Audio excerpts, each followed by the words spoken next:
Welcome, ladies, to the Real Estate Investor Show, providing inspiration, strategies, and insight to empower women investors to live balanced and financially free lives. Now, here are your co-hosts, Liz and Andressa. Welcome back, ladies. This is Liz. And this is Andressa.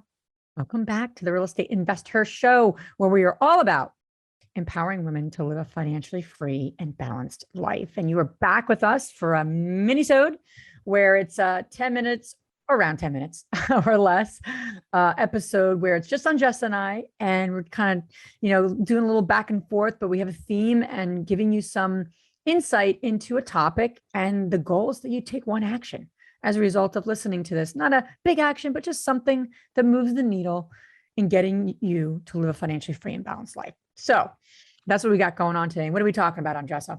Well, today we're going to talk about asking for help, but many of us don't feel comfortable asking for help. So that's what we're going to tackle today. All right, Liz. So here's the deal. A lot of women in our community struggle asking for help. And I can certainly raise my hand and say that I struggle asking for help in different areas of my business and in my life. Well, I can't relate to this topic at all. I really can't. No, I'm like listening all ears on Jessa. I'm going to be your biggest fan here because we all have that, right? Those areas that are really tough for us. So you're hitting on the nail. It does not matter about women's portfolios or where they are in life, right? It's something about asking for help. It's just tough. Yeah, it does not. Yeah. And this is not like a rookie or because it's your first year in real estate or because you have a couple of properties. Has nothing to do with that. We have conversations with high level women that struggle in asking for help in different areas of their business. So here's what I would like to touch base. First of all, why that happened? I think that a lot of things are very unconscious, right? We are inheriting a mindset where it says, well, asking for help is a sign of a weakness, or it will show other people that I'm not capable of doing things. And that is a mindset limitation. So I would like to talk about 3 ways that you can look at what's going on and move yourself towards it. So the first thing that is the concept of asking for help will get you further quickly. Asking for a meeting with somebody that is already doing what you're looking to do might save you time, might save you money, might save you mistakes. Partner up with somebody that already have what you're looking to do. You're kind of rubbing arms, and the person's resources is now yours. The person's experience is now yours. So when I say asking for help, you're not just going to somebody and taking it, right? It's just not like, oh, help me how to build my business and give me like the step-by-step, right? Asking for help is like, okay, how can you help me in this situation? And together, I will be helping you as well as we grow. The second thing is that asking for help, it's quite interesting because it's not it's not like a confirmation that you're not capable of doing something. Consciously asking for help is a sign that you are indeed capable and able to do something, but you choose to leverage your time, your experience, your skill set. So one thing that I would say for women that are very uncomfortable asking for help, start asking for help with things that you are comfortable with, or you already know how to do it. Because I think, Liz, the challenge here is that we don't feel comfortable asking for help on areas that we are not too familiar, right? So to like train that muscle, I encourage you to think about an activity that you know how to do it. You do it super well, you do it super quickly, but you're going to ask somebody else to do it for you. I like that. So you can start training it, and then you ask somebody else to do something else for you. Even if you can do even better than that person, doesn't matter. You're leveraging your time. Think about time, right? You are gaining time when you're asking for other people to do that.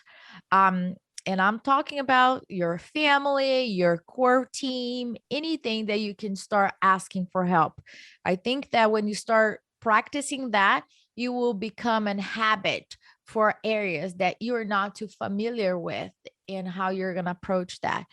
The last thing that I want to talk about here is that the impact of you asking for help is that you will allow other people to ask for help as well. Yeah. And That's really powerful. I'll give you a quick example, right? I moved to a new house, and Liz and other friends that I can start naming over here and dropping names called me and said, "Do you need help? Do you need help? Do you want me to come over?" And my first answer, right? No. No, I'm good. No, I'm good. I hire people to come and to do things. And even though I hired them, Jesus, I was a lot of work. So exhausted at the end.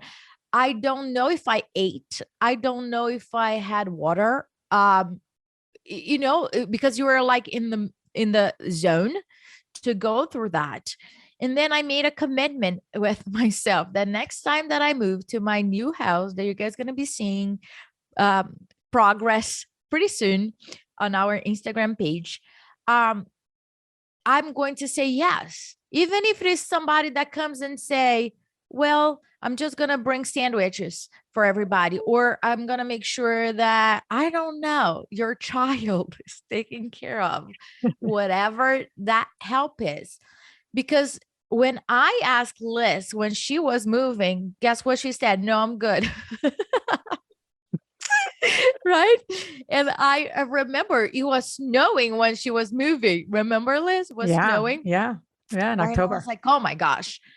My wish was just like, let me get into my car and just show up there, like force my way in. But you want to respect people too. But I think that as we say yes, instead of saying no, for when people offer help, we give them the permission to also do the same with us. And I don't know you, but I feel very, very good when I'm helping. I don't care what it is. I am just like supporting. I just show up and I do whatever I need to, I'm like a friend there. I don't have any other intention. And I think that by practicing this, I encourage you guys to listen to this and observe what are the things that you're saying no when people, offer to support, because accepting the help is also challenging as much as asking for help.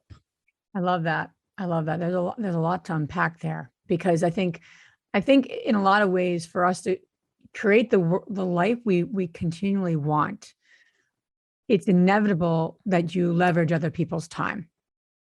There's no one I know that's, living a grand life, and grand, not just monetarily, right? Not just prosperity, not just big homes or any of that frivolous stuff, but like living a truly, amazing life. And I do feel like you and I, are on, we're living a very happy life. I'm living a wonderful life. I really do feel like that.